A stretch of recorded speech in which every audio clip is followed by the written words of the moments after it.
Hello, my name is Matthew Thomas, and I'm with Fansided, and I'm here to talk to Gabe Ortiz from Survivor 47. How's it going, buddy?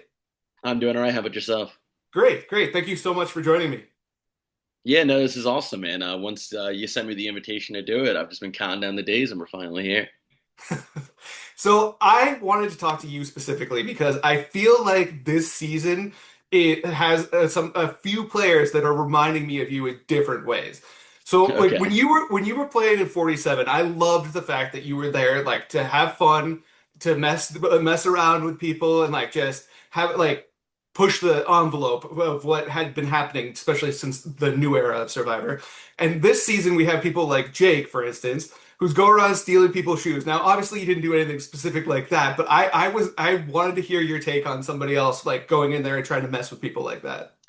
Yeah, I think the shoe bandit thing is kind of silly. Sure. I get it. It's fun. Don't get me wrong. And like if I was a shoe bandit out there, it would be super fun.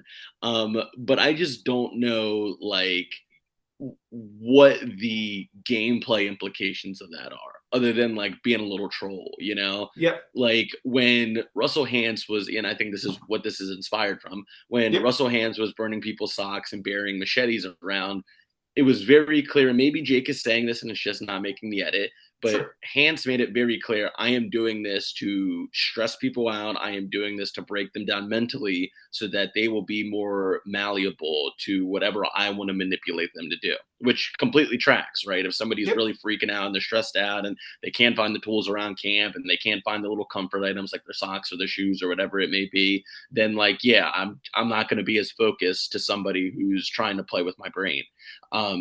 Jake seems like he's just doing it to do it though.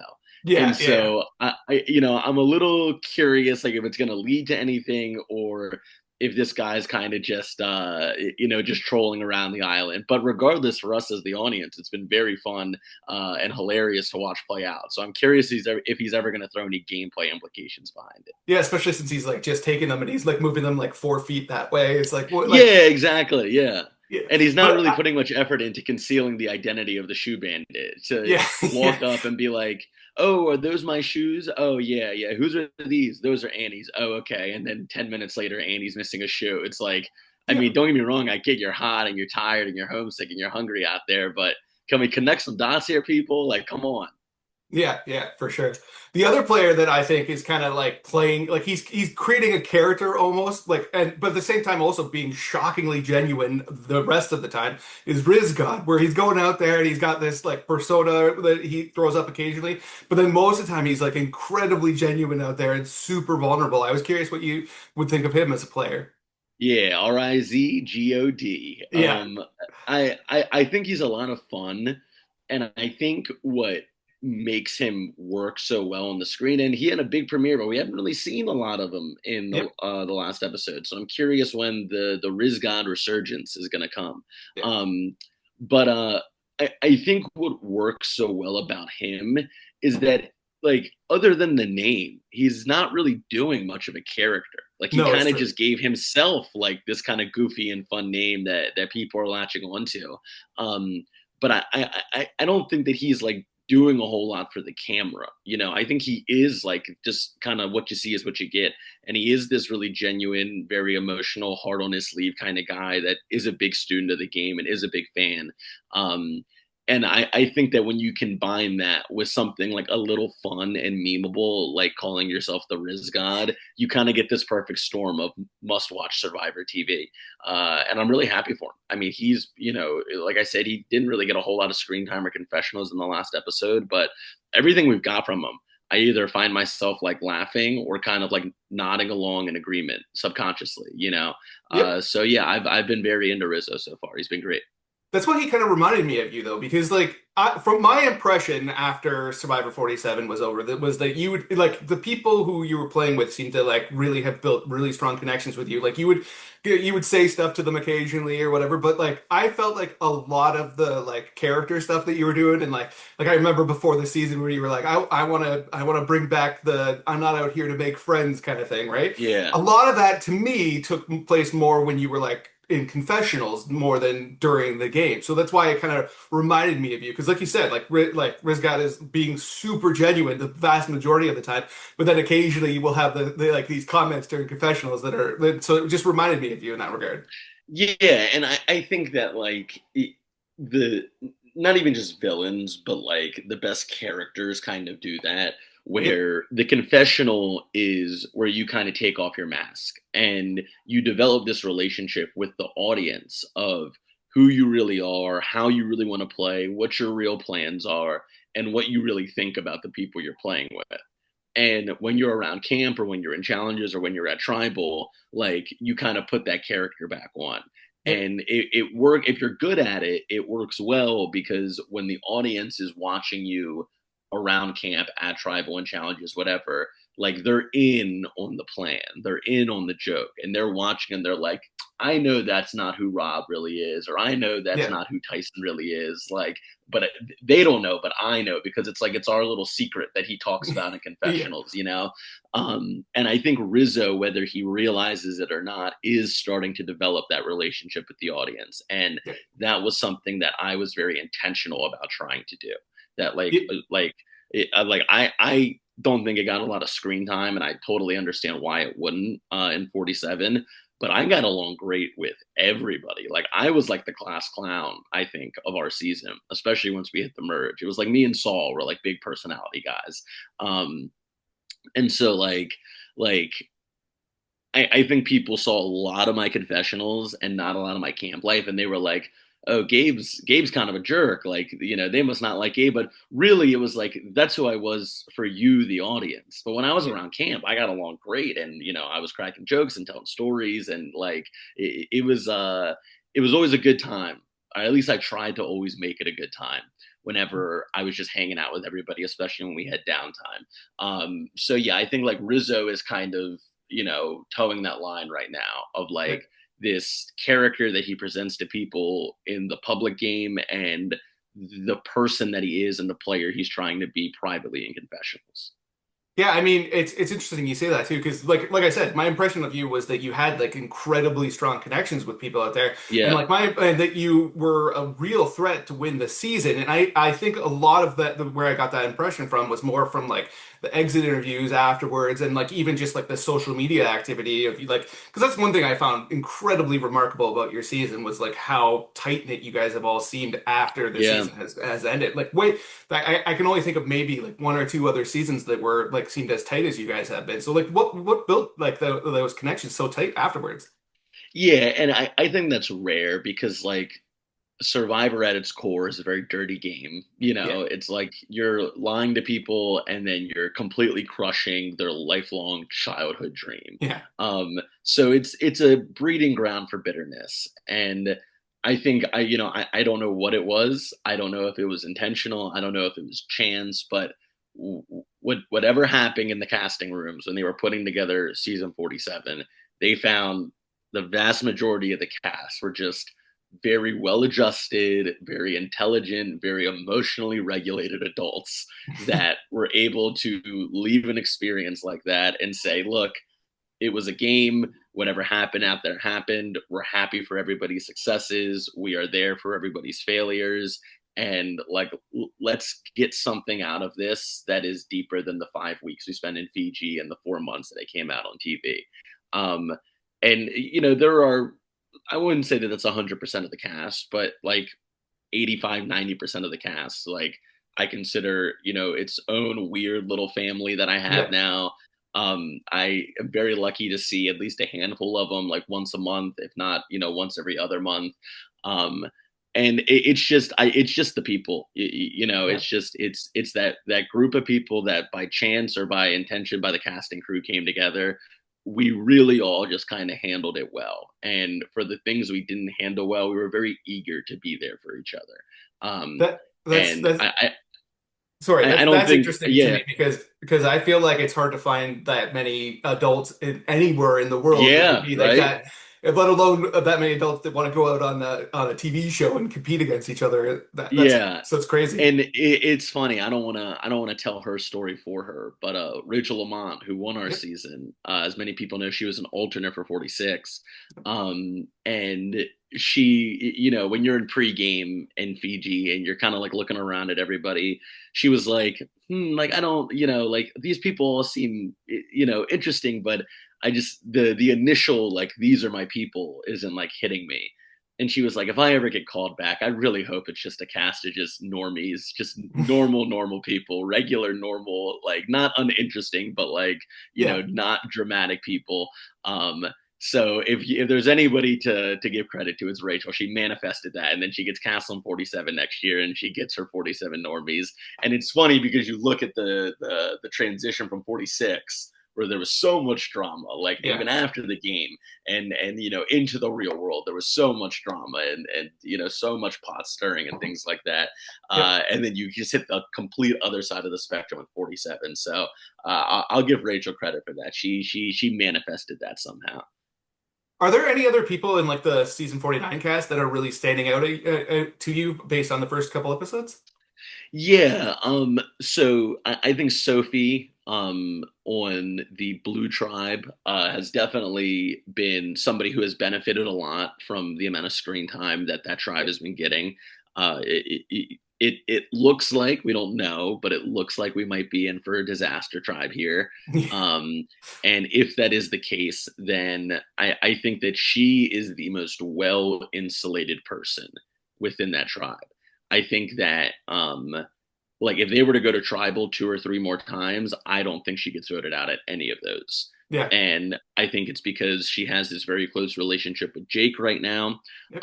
and she has this really close relationship with Jeremiah. So I think that if Alex and Jake, who seem to have the tightest connection on that tribe right now, were to go to tribal again and they were deciding who they were going to vote out, I think it's clear that it would be Jeremiah.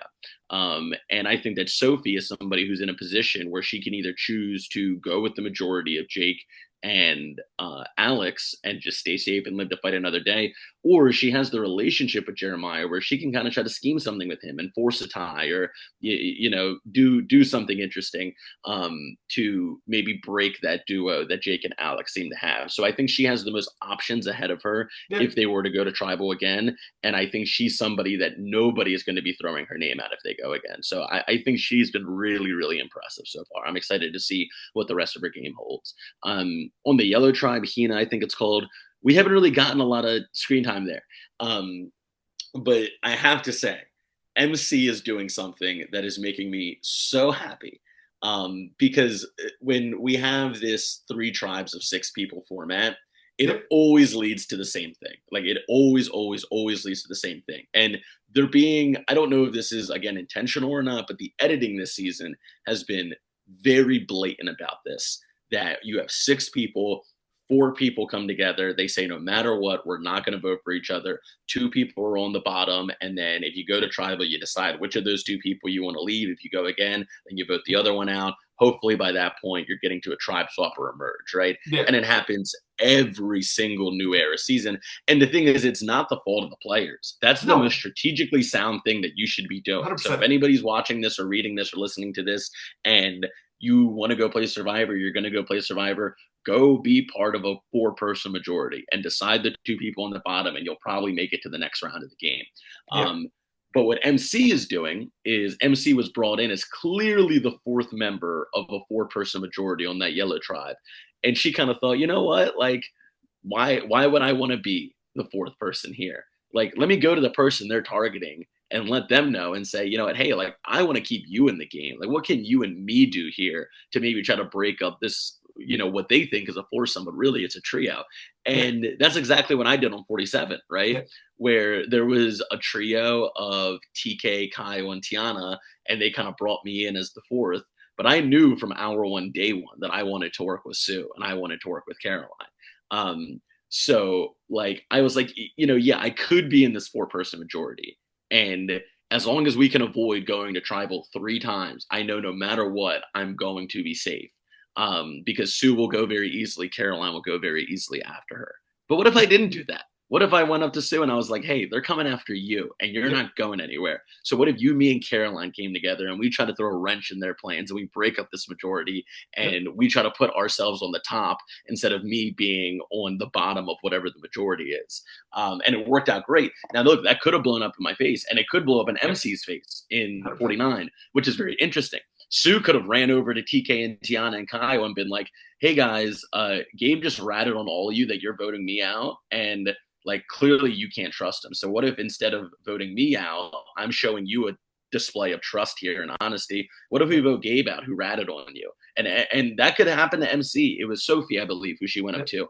to and said, hey, they're coming for you. Sophie, and this would be a very interesting move in her own right, could run up to Matt and Christina and Steven and be like, MC just completely ratted your guys' plans out Yeah. to me. You cannot trust her. If you wanted to get me out, I'm coming to you saying, I want to work with you. We should vote MC out. Like that could happen and it'd be very interesting. But it's Yep. a risky move that MC made. And I like that early big swing of Yep. breaking up the monotony of new era Yep. strategy and like the Yep. new era meta, if you will. So yeah, very, very intrigued by what MC is doing right now. And I'm a big fan of Sophie. That makes a lot of sense. One of the things you said actually is brings to mind something I really, really wanted to ask you about. So, as a new era survivor, you were in a situation where you lost a challenge and you had the flint taken away. So you have experienced what that is like. I hate that they do that because Yeah. to me, like I love Survivor, don't get me wrong, but I don't watch Survivor to see people suffer. I watch Survivor to see people like the strategy, the like Yeah. social interplay or whatever. But so I couldn't care less about like having somebody having their flint taken away or not having rice and all that the earn everything ethos that they've adopted. But as somebody who has had that experience of had that having that flint taken away, what is your perspective on what it would be like to be one of those disaster tribes where you have it no flint for like 12 days or whatever it is because you keep losing, you keep losing, you keep losing. What is your perspective on that? Yeah, so it's tough because it's a tough comparison because we got our flint in the beginning and then we got it taken away. Yeah. So if you can get a proper fire started, Yeah. there's no reason that you should ever lose that fire. So when we lost our flint, we came back and we still had like coals and embers that, Yeah. you Yeah. could kind of just blow on and stack uh whatever on top of it and you could get a fire going again. So we Sure. never were like walking around just like we're hopeless. We can't get fire.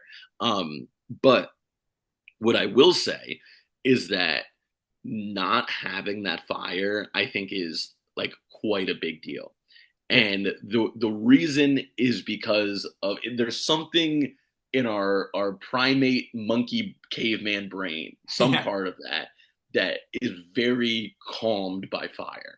Yeah. And it kind of brings people together a little bit. I can't tell you how many times that we would be on the island, especially in the pre-merge, and everybody would be off doing their own thing. Like Kyle would be going trying to catch crabs. I would be looking for an idol. Yeah. Tiana, Sue, and Caroline would be in the water. Like, and then I would come back and I would start a fire. Kyle would start a fire, and nobody would say anything, but just one by one, everybody would float back towards the fire.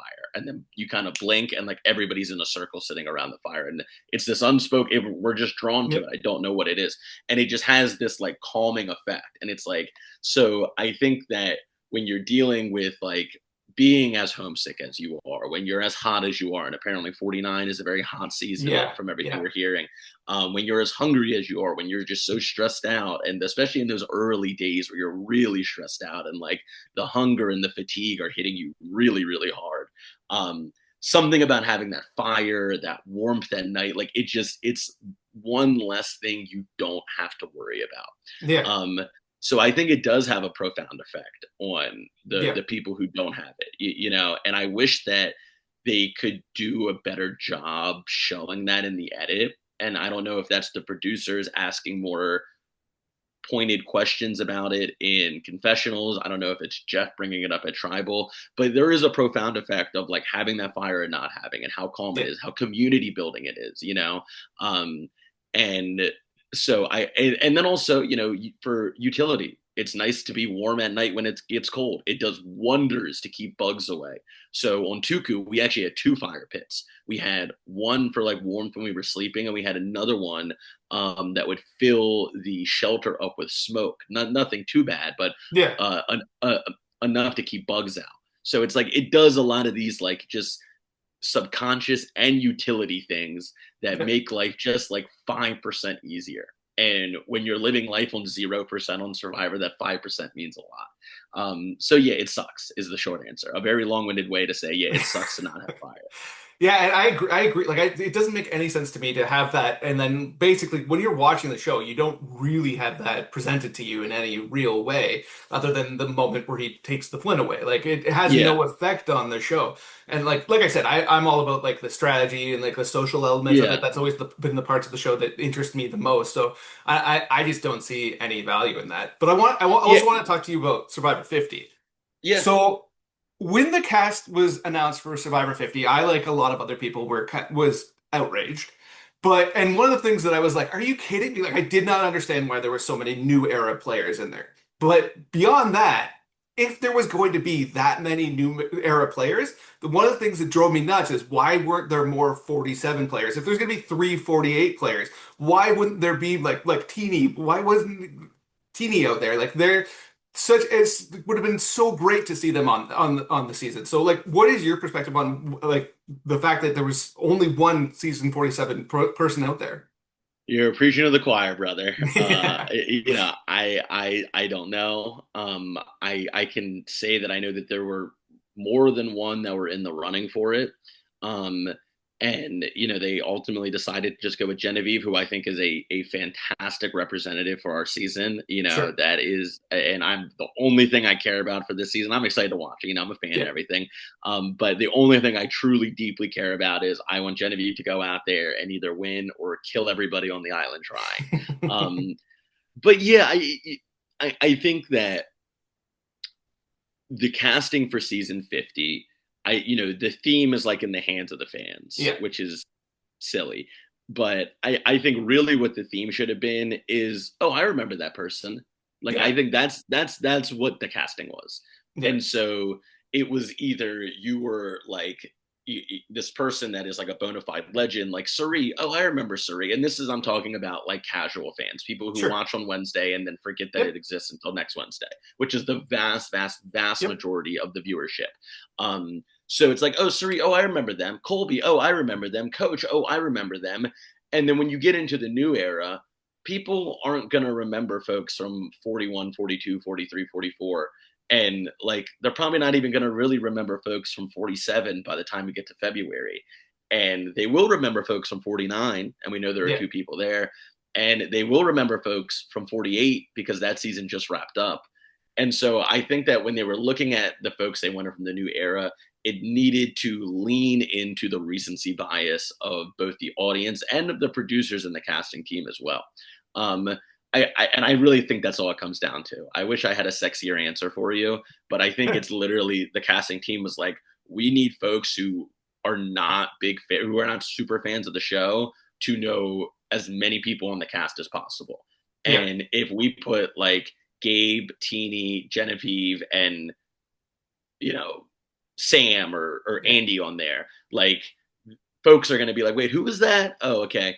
And I don't think they're doing themselves many favors because they've really marketed and branded a lot of the new era seasons in a way that really blend together.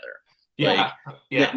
now that I'm in the community on a much deeper level, it's easier for me to kind of keep a Sure. track of who's who.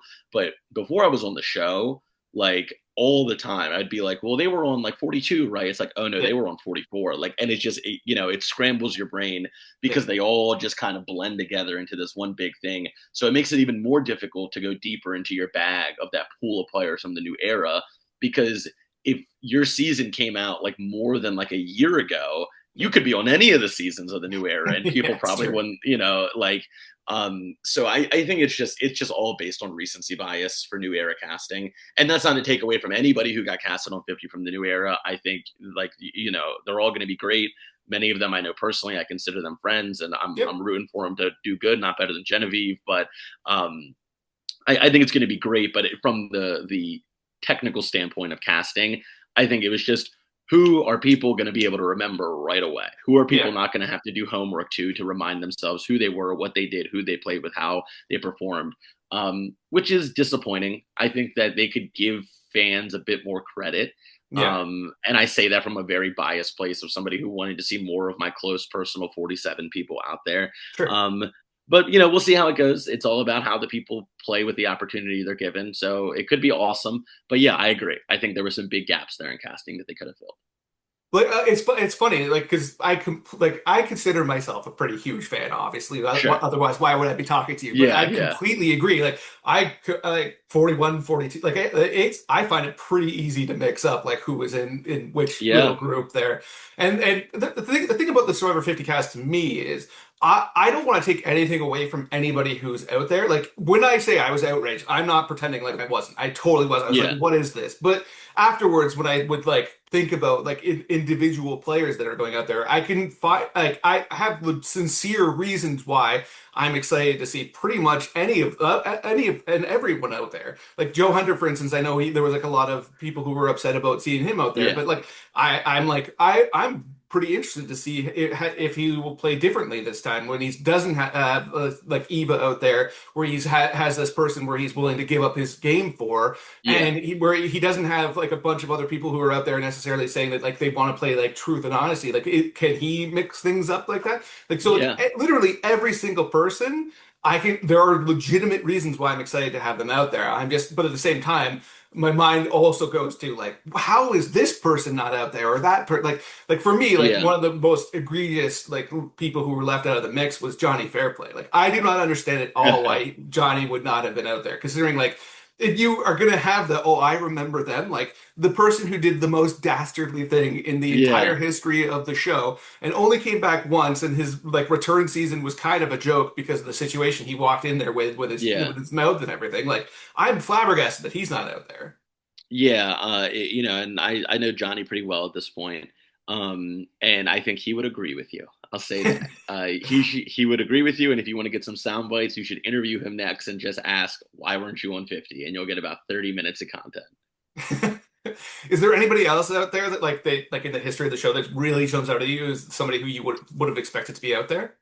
Yeah, I think that Johnny is a good shout just because of like the moment that it would have Yeah. been.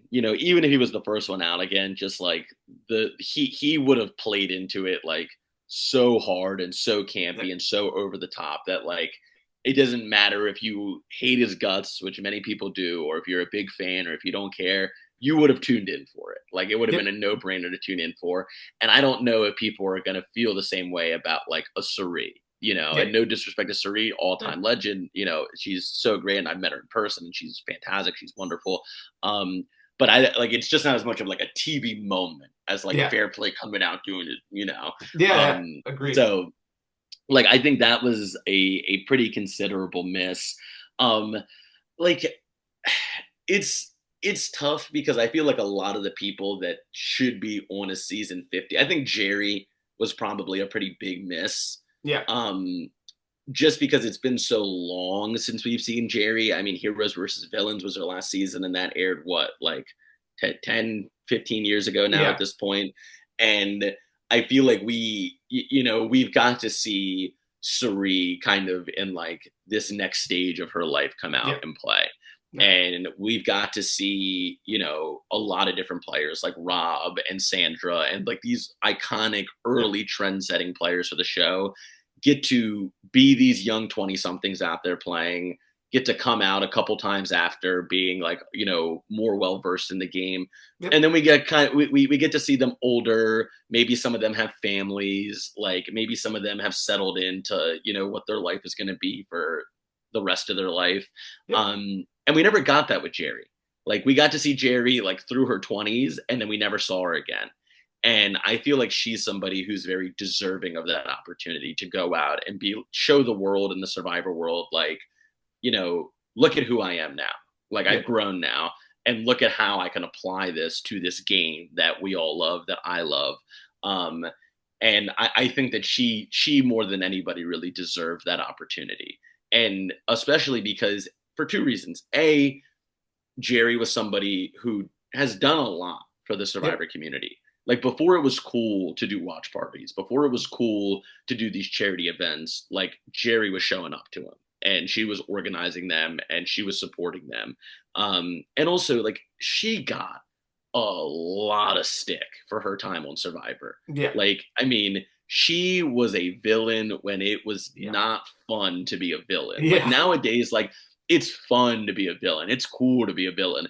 Back then, people were like calling Jerry names on the sidewalk when Yep. she was walking to and from her home. You know, people would stop in traffic to like put their window down and like say nasty things to Jerry. She got booed out of Madison Square Garden Yep. for, doing something that I think everybody in 2025 would be like, she was the only person who was right in that situation in a Yep. one of the biggest stadiums in the world. um and so I think for a season like 50, which has been marketed as this celebration of Yeah. Survivor, of all Yep. Survivor, like Jerry is somebody who I don't think just deserved to be there, but like was kind of owed it, to be honest. And I think there are a lot of people coming out of the woodwork who are saying that I'm owed a spot on 50. I was Yeah. this Survivor and I was that involved. Like how I deserve this, I owed it. And I think like 99% of that is complete BS and is entitlement. I think Jerry is one of the very few people who can justifiably stand up and say like, I think I deserve this. I think you guys kind of owe me one, and putting me on 50 would be a very respectable way of like giving me what I think I'm owed. And I think Yeah. Jerry is justified in saying that. Honestly, like I love that you brought up Jerry because, like, from my personal experience, Jerry changed how I viewed Survivor players as a whole. Because I remember watching Australia, I've watched Survivor since the second episode ever aired, and I went back and watched the Okay. first one, of course. But like I've been watching since like the year 2000, and I remember watching Jerry on the Australian Outback and hating her and thinking she was just the worst and obnoxious and all that. Yeah. And then I remember that moment where she got booed at Madison Square Garden. And I watching that moment changed how because like you could see the like pain on her voice in her face when Yeah. she because she was legitimately just trying to stand up for people who were being treated in a way that she had been treated, and to get like so viciously booed like that. And then they cut to commercial and they come back and they announce that she's gone. Like I literally remember what like sitting in my parents' living room at the time, watching that moment and being like, "Wow." Like that, like, because she became like a human being to me in that moment. And Yeah. then when she comes back for like Heroes versus Villains, and she's like this like comes off completely differently, where she's like the voice of reason in a number of situations, and like she seems to be like like almost at peace. And like to me, I think literally I can't think in this moment of a single Survivor player who I think had a more interesting journey on the Yeah. show than she did. And like you said, like I think having brought her back for 50 would have been like an amazing moment of like closure for her Yeah. journey on that, because she like again I have interviewed her before, and like she comes across like she's like in such a great place in her life. So Yeah. to see her from that beginning to where she is now, I think would have been fascinating. Yeah, no, I agree. And like I think that's kind of what they're giving to Suri for this season. Like Yeah. if they wanted to fill exactly the kind of like archetype story, Yeah. um, like it seems like they're giving that to Suri, which again, like I don't want to keep bringing her up because I think she's great and I'm very excited to watch her on 50, and like she's, an all-time great Survivor player, Yeah. even better person in real life. Um, but I just feel like there's been so much Suri exposure. We've Yeah. seen her play Survivor. What, this is her fifth time now. We saw her on Big Brother. We saw Yeah. her on Traders. We saw her on Australia versus the World. Like Yeah. I just there's enough Suri content out there for everybody. And I think she is also somebody who, in a lot of ways does deserve kind of this like last chapter moment. And I think that's cool and I think that's fun and I'm very excited to watch it. Um, but like we haven't seen Jerry on our social strategy radar since like Heroes versus Villains, which was Yeah. forever ago. So I feel like it's more, and I'm putting my producer hat on here. Yeah. It is more of a like must see TV moment Yeah. if Jerry is out there versus Suri, who I think is filling that spot that we're talking about right now. Yeah. Because it's like, wow, like this is a callback. We haven't seen this in a while. Versus Suri, it's like, oh, she was just on Traders like a year ago, you Yeah. know. Um, So yeah, I think that like somebody who really deserves that kind of last bow is Jerry Manthe, and she's not getting it, and I don't think she's going to go back on even if they ask her to again. Yeah, it doesn't seem like it. So it's sad. It's definitely sad, and a huge missed opportunity. Yeah, I completely agree. The other player I think is kind of having that moment too this season is Coach. Because like Yeah, I'm really interested to see how Coach will play. Like after having gone out there, because the last time he played, he basically ran the entire season and then yeah, got to the end and still lost. I'm really fascinated to see like how he will change or if he will change. Like if he's going to be the same player that he's always been, I find that idea fascinating after having gotten to yeah, the end and lost. And if he's able to mix things up some more. Like I find the possibilities for Coach being back, even though I agree with you. Like there are definitely a lot of players where I'm like I've seen them enough, and like I love the idea of Suri or like going on all these other shows. Like I loved seeing her in The Traitors, and yeah. she was It was just great. masterful in that, and like some like Parvati going on like The Traitors and Deal or No Deal. I love all of that, but yeah, I personally don't really want to see them come back to Survivor because I don't think there's a huge like strategic journey that is super interesting Yeah. to that. But with Coach, I feel the exact opposite. Like I am stoked that Coach is went out there because I thought the possibilities are really interesting to me. Yeah, Coach is somebody who I think is going to be sweet. And he's somebody that I think you can like. There are so many different paths that like a Coach Survivor game can take. You know, it can go into like this genius level like strategy and social manipulation because he's played so many times. He's going to be like he's an elder statesman of Survivor now at this point. Yeah, You know. It can also go down a path of like pure insanity and hilarity, like yeah, of just where it's like, oh my god, can we believe that this guy is even real? You know, it can go in like this Hindenburg complete crash out, like we saw in Heroes versus Villains, where he just can't get his footing, and you know he just really lets all of his emotions pour out at once, and yeah, all of those routes as a viewer is just like so yeah, appetizing to yeah, watch. So just to kind of restate what you said, I think that Coach is somebody who, on top of everything you said, also kind of deserves a bit of a curtain call. This is a yeah, guy who I think, you know, there was a stretch in those like leading up to Heroes versus Villains where the show wasn't like teetering, but it was kind of like, okay, like we need something here. We need yeah, something here to kind of kickstart it again. And Coach came and like, you know, really lit a spark, I think, in yeah, season 17. And then Russell Hands came and just poured rocket fuel on it leading into yeah, Heroes versus Villains. And yeah, then you get what many people say, including myself, is the best season of all time in Heroes versus Villains. Um, and so, like, I think somebody like Coach has also kind of earned a curtain call to go out there, play one more time, no matter how it goes, just take a bow. And it's just like this thank you for what you gave to the show and what you sacrificed for it. So yeah, I'm thrilled for Coach. I'd say out of all of the like bona fide legends, I think he's probably the one I'm most excited to see. yeah, yeah. And like you were saying with Jerry, Coach also got like just an insane level of hate when he first went out Yeah, there.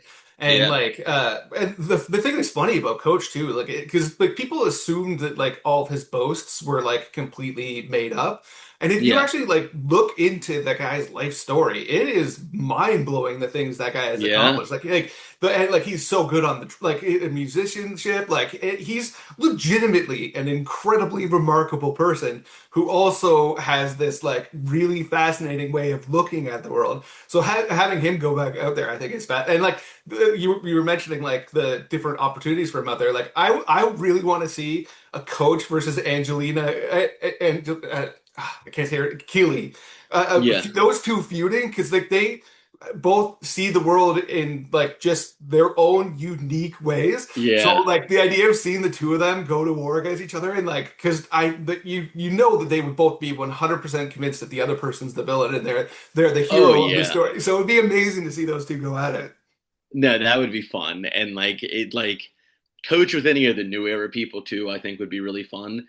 Yeah, Just because like the new era has become very homogenized. And yeah, I think a big complaint you see from a lot of people, from a lot of fans, is that like they're all kind of casting like the same kind of person, you yeah, know, for a lot of these new era seasons. Which is why I think 47 was so good because it was a very diverse season in terms of personality and approach yep, and philosophy on the game.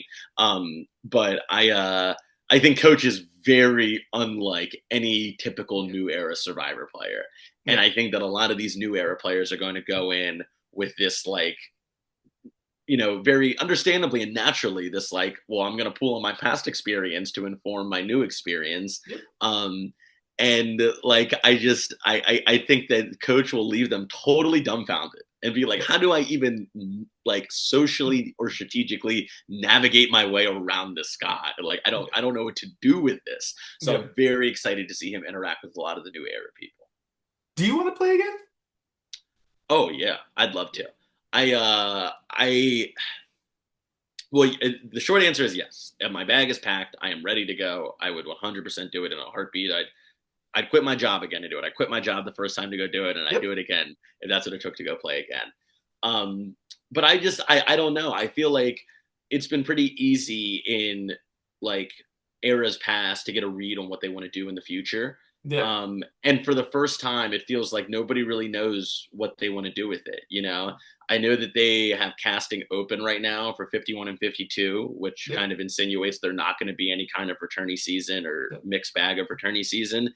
Um, and so like, yeah, I don't know what they really want to do with it, but oh, I would totally play again. Um, I guess I can say this, and it's not a big deal. I didn't get any calls for 50. I was, you know, part of the many people that didn't from the new era. Um, so yeah, I don't know. I've kind of put a lot of work into like developing my life post Survivor because I see a lot of people and a lot of people that I know quite well. Yep. Um, they go out there and then that's like everything. It's Yeah. like everything I do is between now and when I get to go play again. Yeah. And I think that's kind of like an unhealthy cycle to get yourself stuck in because the odds of it happening, even if you were a great player, are Yeah. quite low. I mean, we could name all the great players throughout history who never got a single callback, like Shane Powers, you Yeah. know, Yeah. not making it on 50 is crazy. Um, you know, like you said, Johnny Fairplay, who is, you know, one of the most iconic players in the history of reality TV and all these social strategy games, only getting to come back once. And it was like 20 years since that happened or however long is crazy. So I personally have like put in a lot of work to stay very connected and integrated with the community, but not be like chasing this callback that I Yeah. do Not have it really want. define you. And I didn't hear you. Sorry. I said, yeah, like not have it define you. Yeah, and like not being like, okay, like you know, this is the priority in life, and this is what I'm chasing, and like this is where my money is going to come from, and this is where like my efforts going to go. Like I want to have some stability, and much like the first call that I got to go play, if it does come, it'll be like this really invigorating surprise that I get. So you know, we'll see, but yeah, no, I'm ready to go, man. I got unfinished business. What was it like watching yourself like on the TV when you were watching 47 and seeing moments like Tiana throwing you under the bus or like Yeah, all that kind of like what did that feel like for you? yeah. I mean, very fun, first off. I would say the weirdest thing is that like you your memory gets like either justified or corrected, you know, and that's a very weird experience Sure. because like you know any experience you have in life, you kind of tell yourself what the story was and then you spread that to other people. And when it's on TV and like it gets played, like there are moments where you're like, that's not how I remember that happening, but it's happening before me right now. Yeah. And then you kind of go to this weird rabbit hole of like, is my whole life a lie? Like Yeah. everything that wasn't on TV, am I just making up what happened? You know? So like that was a very like trippy experience. But like no, it was very positive. It was cool. I knew Tiana threw me under the bus because Sue and Caroline told me Yep. everything. Yeah. Uh, but I'll say that the Tiana vote where she went home, I was like supremely confident going into that vote. And then even after Rachel got up and left, I was still like, no chance it's me. And I Yeah. ended up being pretty safe, you know, by the way the vote shook out.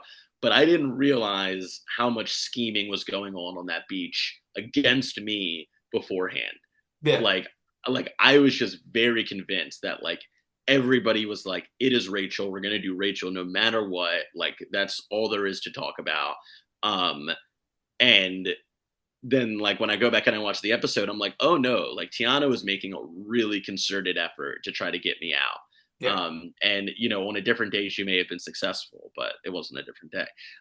But yeah, it kind of was very eye opening. The episode where I end up going home was honestly very justifying because I felt like, okay, it's probably going to be me tonight. If I was not me in this game, it should be me tonight.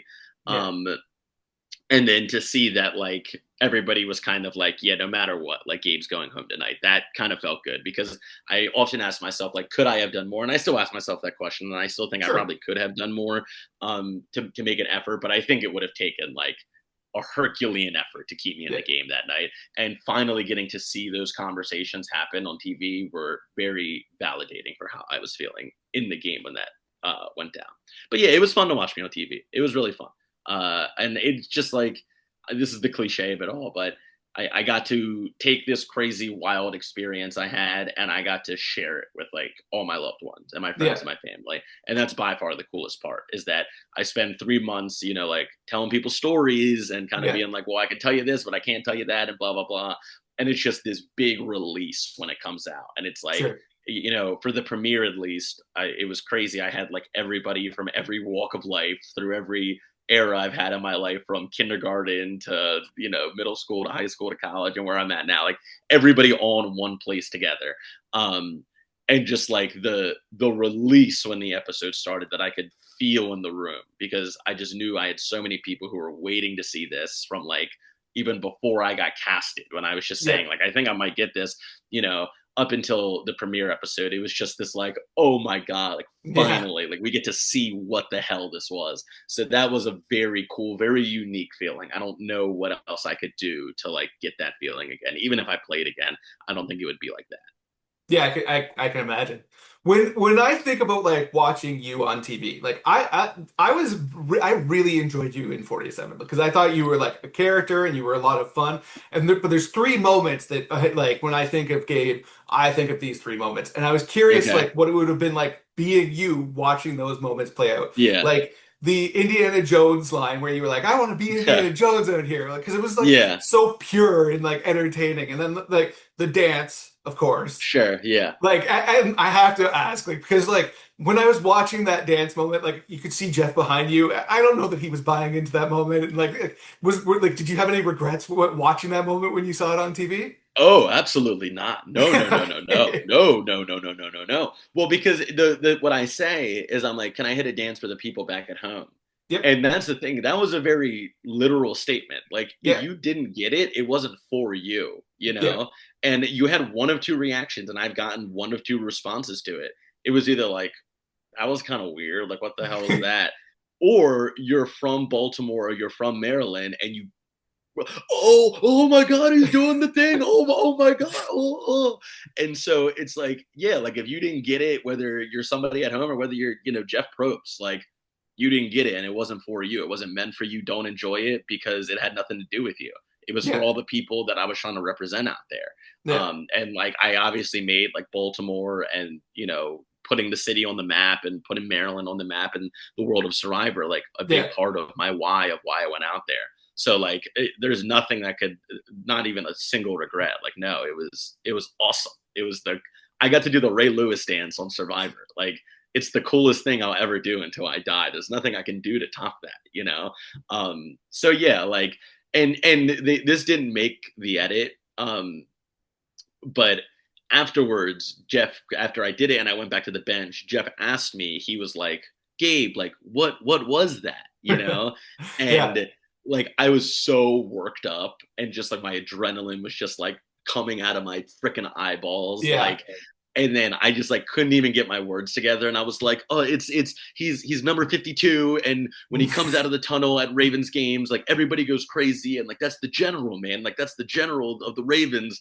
And then Jeff was like, all right, guys, head out. And then like we just left. And then like as we're walking back, I think I was like with Saul and I was like, yeah, that's not gonna make the cut. Like, and so if I have any regret, about it, it's that I wasn't able to like take a breath and like properly explain like we are a blue collar, like backyard brawl football city. Like Yeah. every Sunday for us is like going to church, but instead we go to M&T Bank Stadium, we go out to our local restaurants and we watch the Ravens play.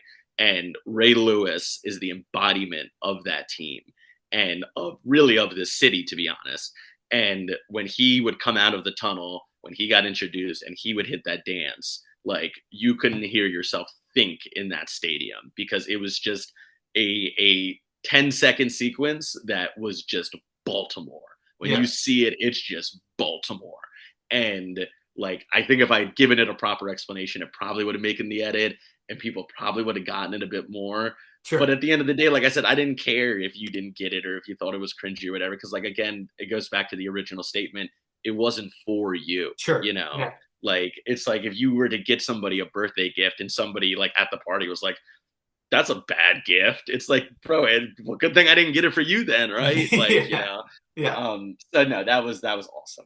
It was one of the coolest moments of my life, and I still kind of get goosebumps when I think of The other moment that I always think of when I think of you that I wanted to ask you about, one of the things I love about Survivor is I think the editing team is like amazing. And some of the stuff that they put together is so great. it. Yeah, And one of the examples I always think about is in 47, where it's them cutting back and forth between you and Genevieve just before the yeah, tribal saying the same stuff. Like I was like, that is so compelling. And like it's such a perfect way to like set up the drama of that tribal. yeah. Like when you were watching that, like were you blown away by like how similarly you guys were talking and like how perfectly they put that moment together?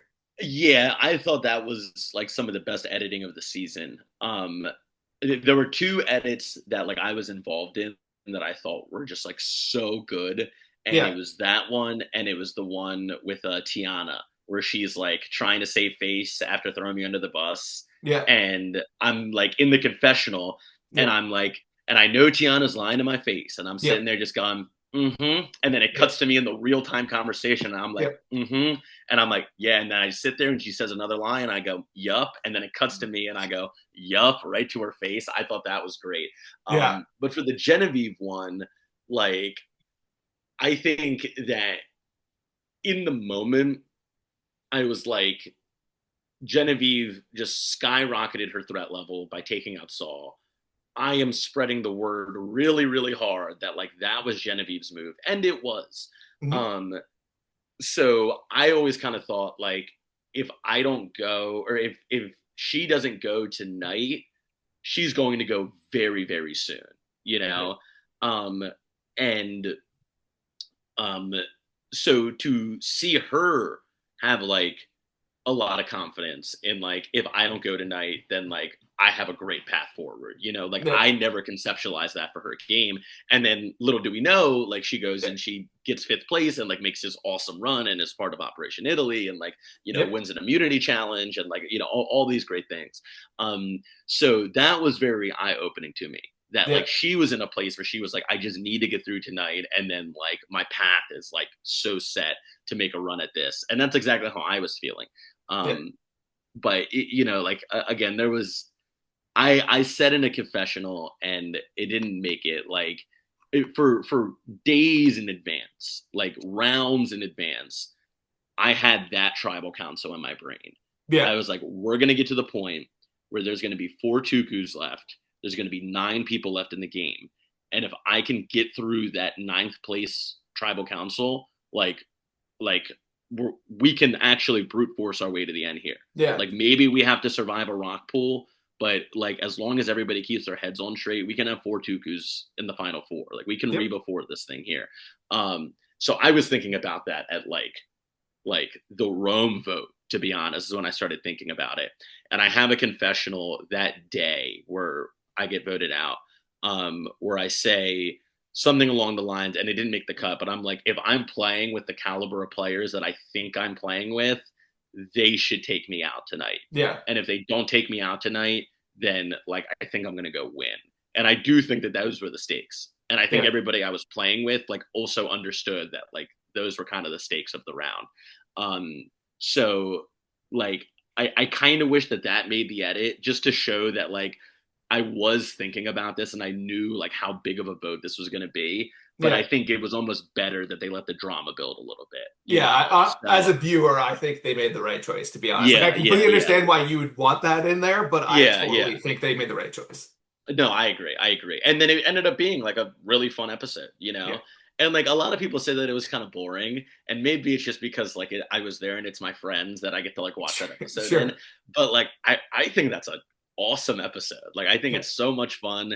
I think especially on a rewatch, it's really fun Yeah. because that challenge where we're balancing the balls on the thing, like the stakes of that challenge for me are Yeah. so huge. If Yeah. Sue wins, Kyle probably goes home and I'm safe for another round. And I have my two biggest allies still in the game with me with 8 people left. And if Kyle wins, then he's safe and I go home. And Yeah. like they go down to the wire and it's Kyle versus Sue. It's like they have their own rivalry that's been boiling over. It's the challenge beast versus the grandma. Like, Yeah. for Yep. me, for the fate of the universe. Like, I No. mean, it's such a good watch. And then it culminates in that, like table tennis like confessionals that they do Yeah. between me and Genevieve. And like no, it's that episode is great. It's so good. The editing's so good. But yeah, I was pretty confident it was going to be me that. Well, thank you so much for joining me today. Yeah, no, this was so much fun, man. Anytime you want to do this, you let me know. This was so much fun. Awesome. And like, what do you have going on these days? So right now I am working at NPR. So if you want to stay up to date with anything I'm doing in my bona fide professional career that I am putting effort into instead of chasing a callback on Survivor, then you can head over to wypr.org. It's the Baltimore affiliate for NPR, and I'm hosting the evening shows there. So that's been really fun.